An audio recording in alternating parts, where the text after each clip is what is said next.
Hello everyone, the 316 here with another Morphin Monday Lightning Collection review. This time I got the Pulsecon exclusive Lord Drakkon Evo 3. I believe this originally retailed for $60. I got mine for, I want to say, $86, $87, so not too bad. Honestly, I could have bought it cheaper if I bought it sooner, but there's just been a lot of stuff coming out lately, and, you know, I can only budget for so much of it, right? So let's go ahead and take a look at this Pulsecon exclusive. I think this was the 2021 Pulsecon exclusive. I feel like it was. But you can get a good idea of the box here. The legal lease is on this, I guess, overwrap. Okay, it does say 2020, but could have sworn that... Anyway, I don't know what year this came out. Probably 2020. Likely 2021, but again, I don't remember. I know that they did a second... wave of these like a year after it came out because people really wanted it. But I do like this cover here. It's made out of plastic and you can kind of see some scratches if you looked closely at it, and it is translucent. As you saw, you can see my fingers through there. But taking that wrap off, here's Lord Drakkon posed up very nicely in this box with his two big effect pieces, as well as the battle damaged Mighty Morphin red, green, pink, and yellow helmets. Liking the look of that. On the sides of the box, you can see the Lord Drakkon, Tom Whalen artwork. Took me a minute, couldn't remember his name. And then on the side here, you got that as well, just mirrored. Love the look of that. And then on the back, it also comes with a comic book here. I don't know if this was made specifically for this particular release, or if this is a prior released comic book with an exclusive cover. And then if you cut off the tape, you can see the back of the box here, which does have a read up here. The evil Lord Drakkon keeps the helmets of defeated Power Rangers as his trophies, displaying them by his throne to strike fear into the hearts of those who would oppose him. Spoilers for Shattered Grid. This is basically when Lord Drakkon won, and this is what he looked like. But without further ado, let's go ahead and crack into this box and take a closer look. So it turns out that this is actually just a piece of cardboard. That's pretty disappointing. Why even bother including this? Like, don't get me wrong, it's nice, and you can also see the blue and the Black Ranger helmet in the artwork, but I just wish it was a comic book. That would have made the price tag on this just a little nicer. Anyway, quite a few accessories here, so let's go ahead and get into them. We got some effect pieces here. We have this giant one. Absolutely absurd how large this is. I think there is a peg on one of these parts, but I cannot remember. I remember seeing someone do a video on this years ago, and I thought I saw a peg, but as you can see in the middle here, it kind of goes up, and I think the idea behind it is that you put this on top of the helmets, kind of like how it was in the box. It doesn't fit perfectly, but then you can put, Saba here, and you can kind of get the idea there. You also get this effect piece, which is seen in a brighter color from the Ecliptor Astronema 2-pack. This one's just in a darker green color, and, you can do what you want with it. I like to use it as a claw, right? Let's get that out of the way. And here's Saba. Saba's pretty cool. It's not it's technically a remold. It's not a reuse, because you can actually take off Saba's head, just like in the comic books. If you can see that. Let me turn down the light just a little bit. But, it is... Saba's head is actually painted pretty well, all things considered. And you can see headless Saba there. They even got the little dots on the hilt there.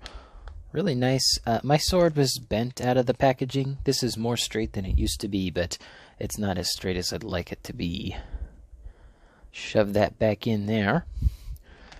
A couple more accessories here. We got some hands. He's got two holding hands, and he's also got two grabby hands. What's interesting about these is they're all knuckled. They all got knuckles on them, and I do like that. And here's a look at the holding hand ones. Pretty nice. I mean, I've never seen those before in the line, and I have, I think, 140 plus of the figures. We have this head sculpt here, which is, as far as I can tell, a new head sculpt, because if I compare them, They're very similar, but if you look underneath here, you'll see that the one on the right has a 1 on that square, and this one has a 2. So, you know, they definitely use the same hair sculpt, that's for sure, but the head sculpt, I believe, might be new, or it is the same head sculpt, but it's just painted differently. Personally, I like the one over here, and you can see more of his infection, or I guess power seepage, whatever it's called. I do like that better on this head sculpt. This one's a bit more faded, a bit more muted, almost like a scar rather than you know, power that's leaching into his body. And then the coolest accessory, in my opinion, is actually this little stand here. As you can see, there's a place you can put Saba in, like that, or you could put anything else you want in there, as long as it fits. I got a beard comb here. That doesn't fit. Let's see, what else do I got? I guess I could use a pen. Nah, that doesn't work. Pair of scissors, maybe? That could work. There you go, it's a scissors holder. This one's too heavy, but I'm sure you could find a way to do it. You also get 4 battle damage painted head sculpts, or rather helmets, for yellow, pink, green, and red. Yellows is probably my favorite. They just added a ton of paint and detail to it, and it looks good. Pink just has a bit of a scar along the left there. Green here has quite a bit more. Looks good. And then red, he's just got some on the visor. And I'm not going to show a head swap on any of these. As you can see, they're all on ball joints, so you can remove them. For some reason, the one on red is actually pretty loose, and the one on pink's pretty tight. But, you know, the idea is that he puts his foot up to this rock piece, and he stands over top of it like, you know, I just conquered the Rangers, right? But nice little accessory. I'll probably put that up on my display. The last accessory, technically speaking, is this cape here, which, man, that's really in there. Plugs into the back of his vest. And I think there's also, yes, there is a hole in his back as well to help support that, but sometimes lining that up can be a bit of a pain. This is a very thick and a little heavy, so like, for example, when I put the figure here, he can stand up just fine without the cape. Obviously, he's not doing that. I did have to use the hair dryer on him a few times so that he could actually stand up like this. Don't mind the Lego Mr. Freeze there. But what I recommend doing, don't plug it into the middle. Plug it into the sides first. This side usually gives me trouble, but there you go. Plugged in pretty easy. And he cannot stand on the cape here. He's actually leaning on it. So you can kind of see he's leaning on the cape.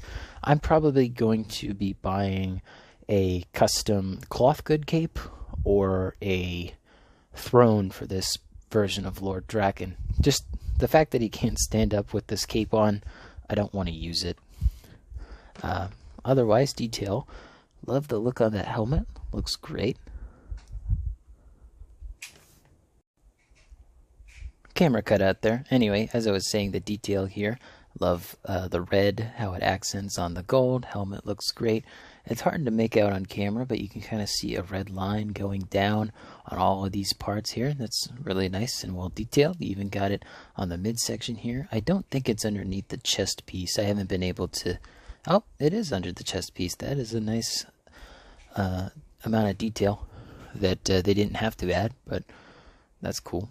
You can see he's got his own custom belt piece. This has not been seen before or since, and this is where you would put headless Saba.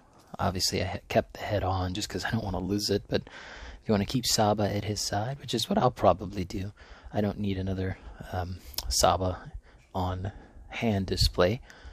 This does reuse parts, not too many. I believe that the leg pieces are reused, but the only new parts are the ones that are on the forearms, the belt, the shield, as well as the helmet. One thing is, I don't like, he doesn't really have much of a neck, if at all. I kind of wish that they were able to push this down a little bit more or make it out of an even softer material.